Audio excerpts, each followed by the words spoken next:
उमा भारती जी पूर्व मुख्यमंत्री रह चुकी हैं मध्य प्रदेश की, वो हमारे साथ जुड़ रही हैं। और उमा भारती जी 1991 में जब प्लेसेस ऑफ वर्शिप एक्ट, जो आजकल बहुत डिस्कशन में रहा है, वो खुद स्वयं लोकसभा में थी और उन्होंने वॉकआउट किया था।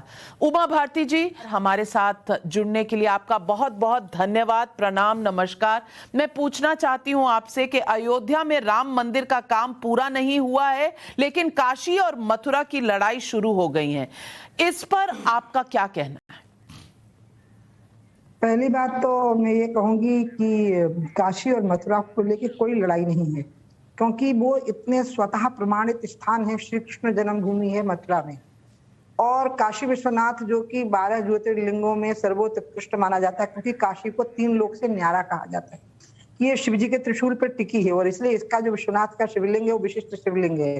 वहां का मंदिर भी विशिष्ट है, तो इसमें कहीं लड़ाई की बात ही नहीं है। और मैं आपको याद दिलाऊं कि जो 91 में जो हुआ था, वो जो वॉकआउट हुआ था वो मेरा नहीं, वो पार्टी का फैसला था। मेरा तो भाषण हुआ था, और भाषण के बाद हमने कहा था कि हम इस जो पूजा स्थली विधेयक आप लाए हो, हम इसलिए सहमत नहीं है क्योंकि इसमें मैंने कहा कि इसमें मथुरा और काशी को भी जोड़ना चाहिए, क्योंकि इससे हमको, जब हम उन स्थानों को देखते हैं तो हम आहत होते हैं और अपमानित होते हैं। और इसके कारण जो आप चाहते हो कि देश में दोनों समुदायों के बीच में सद्भावना रहे, तो वो ऐसे हालातों में तो नहीं रह सकती है जब तक ऐसे स्थान होंगे। पर इस आधार पर फिर पूरी पार्टी ने ही वहां से वॉकआउट किया था उस समय पर। और मैं ये मानती हूँ कि अगर साथ में ये सुलझ जाए बहुत अच्छा रहेगा। इसमें लड़ाई जैसी कोई बात ही नहीं है, क्योंकि जो धार्मिक स्थान होते हैं, अगर कोई ईमानदारी से इस्लाम के ऊपर भी चलेगा, तो जहां पर दूसरे धर्म का एक भी चिन्ह होगा वो मस्जिद हो नहीं सकती, फिर उसमें नमाज हो नहीं सकती, उसमें नमाज नाजायज हो जाती है। दूसरी बात, जो आपने सर्वे मैं सुन रही थी आपको, आप कह रही हैं, मैं उस पर टिप्पणी नहीं कर पाऊंगी, क्योंकि वो अभी कोर्ट में सबमिट होना है। वो लीक हुई रिपोर्ट है, तो लीक हुई रिपोर्ट की प्रामाणिकता क्या है मैं नहीं बोल सकती, आपको बोलने का अधिकार इस पर मेरे से ज्यादा है। मैं तो एक बात कह रही हूँ कि मेरी तो अपनी राय में यहाँ सर्वे की जरूरत ही नहीं थी। अयोध्या जी में तो सर्वे की इसलिए जरूरत थी क्योंकि सारे जो प्रमाण थे वो नीचे थे, जमीन के दब गए थे नीचे, तो खुदाई करनी पड़ी। और खुदाई भी इसलिए हो पाई क्योंकि 6 दिसंबर को ढांचा गिर गया, नहीं तो ढांचा नहीं गिरता तो वो हो ही नहीं पाना था। यहाँ तो उसकी जरूरत ही नहीं है, क्योंकि दीवारों पर मैंने खुद श्रृंगार गौरी की प्रतिभा देखी है, और 96 से पहले। तो यहाँ तो कोई लड़ाई की बात नहीं है, कोई संघर्ष की बात नहीं है। इसमें तो बड़ी शांति से और सद्भावना के वातावरण में कोर्ट के बाहर भी ये सेटल हो सकता है मसला। अगर थोड़ा सा पहल हो जाए मुस्लिम समुदाय की तरफ से, थोड़े आराम से हो जाएगा, कोई लड़ाई की लेकिन उमा भारती जी, मुस्लिम पक्ष जो है उसका तो कहना है कि जो शिवलिंग जैसी आकृति जिसे कहा जा रहा है, वो शिवलिंग है ही नहीं, वो तो एक फव्वारा है। तो ये फव्वारा कहने वाले कहां से शांति से आपको वो देने वाले हैं मंदिर का स्थल? वो फव्वारा है कि वो शिवलिंग है, ये तो माननीय कोर्ट में जब सर्वे रिपोर्ट जाएगी, जो प्रामाणिक रिपोर्ट होगी, उसके बाद जो फैसला होगा सो होगा।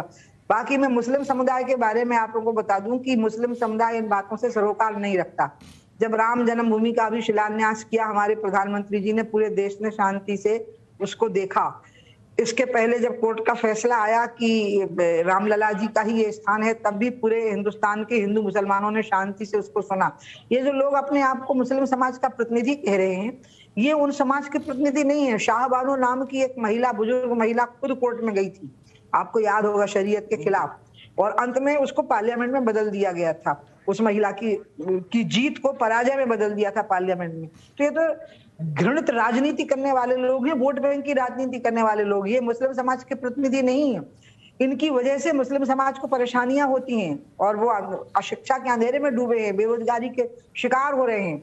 और उन सब चीजों की तरफ ध्यान देने के बजाय इन मसलों पर ध्यान दे रहे हैं जो स्वतः प्रमाणित है, साफ है, और इस्लाम के खिलाफ है। ये जो बात है, ये कितनी मस्जिदें हैं जो पाकिस्तान में तोड़ी गई हैं, अरब देशों में तोड़ी गई हैं, इस्लाम के मुताबिक, जिसमें दूसरे धर्म के प्रतीक चिन्ह होंगे वहां नमाज ही नहीं हो सकती है। तो ये तो कहने भर के लिए मुसलमान है, नाम मात्र के मुसलमान है, ना ये मुसलमानों के नेता है और ना ये स्वयं इस्लाम पे यकीन रखने वाले मुसलमान। पर इनका कहना है कि एक बाबरी मस्जिद ढही थी 1992 में, और अब ये दूसरी मस्जिद ढाने का एक संकल्प ले लिया है बीजेपी ने, और ऊपर से उनका कहना है कि यहाँ कयामत तक मस्जिद ही बनी रहेगी, ऐसा ओवैसी साहब ने कहा है।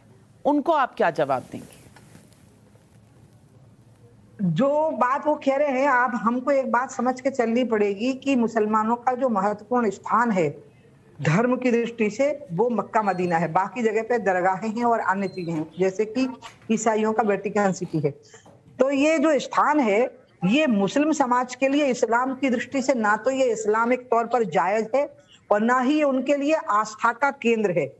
ये हिंदुओं की आस्था का केंद्र जरूर है, इसलिए इसको आस्था का टकराव नहीं मानना चाहिए, इस पे जिद नहीं करना चाहिए, इस पे आग्रह नहीं करना चाहिए और ये नहीं कहना चाहिए कि इसको भी ढहा दिया जाएगा, क्योंकि ये तो मस्जिद होने की जो डेफिनेशन उसके अंतर्गत ही नहीं आता है। अब जो दूसरी बात है कयामत तक, तो कयामत कई बार बहुत छोटी भी होती है और बड़ी भी होती है। कयामत एक प्रकार का एक शब्द है और कयामत का मतलब तो है कि कोई भी कह देगा अभी कयामत आ जाएगी। इसलिए ओवैसी साहब को भी मैं कहूंगी कि पहले आप कयामत की म्याद तो तय कर लीजिए कि किस घड़ी को आप कयामत कहेंगे और कब कहेंगे।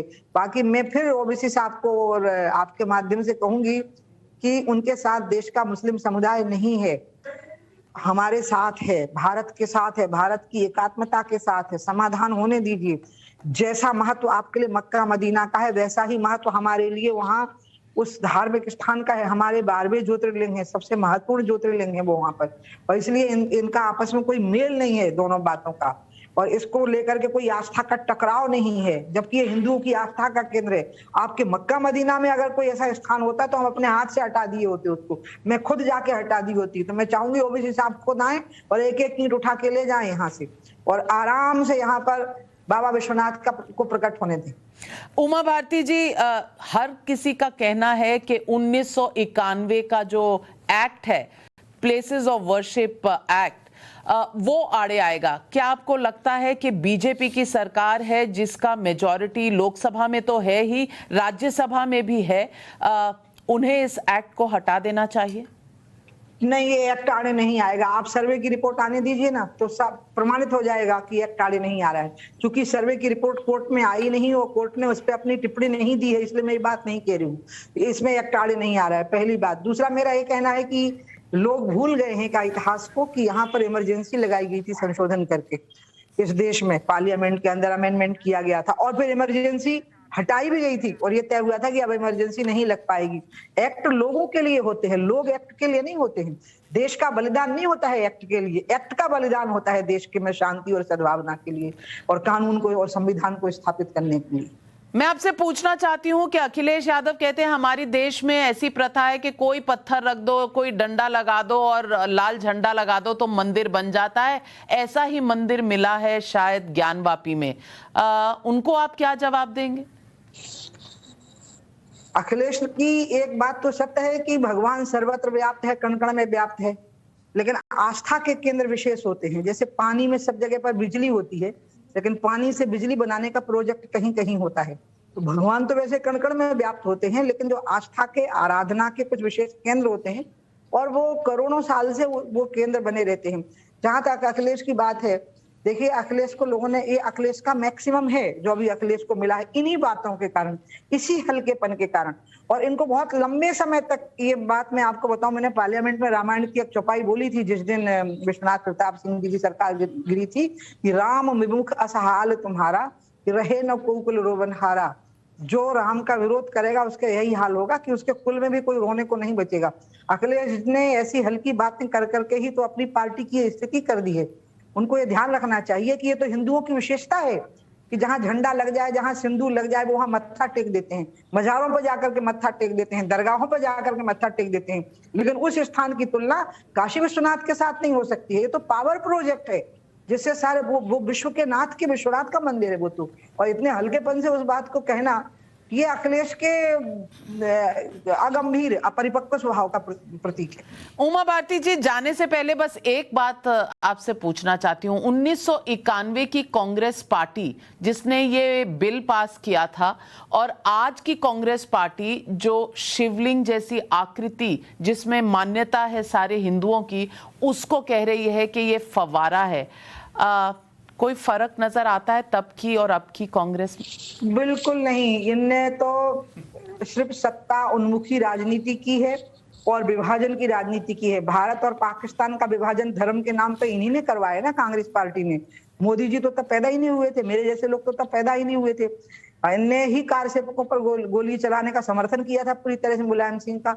इन्हीं लोगों ने जब रामलला प्रकट हुए तो ताले लगवा दिए थे वहां पर। तो इनने तो हमेशा धर्म के आधार पर, जाति के आधार पर समाज को और देश को विभाजित करके रखा है।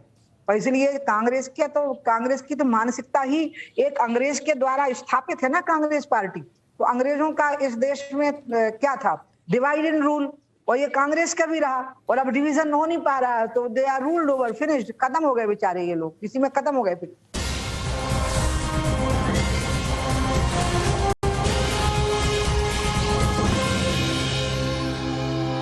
डायबिटीज टेस्ट हो या आरटीपीसीआर या फिर फुल बॉडी हेल्थ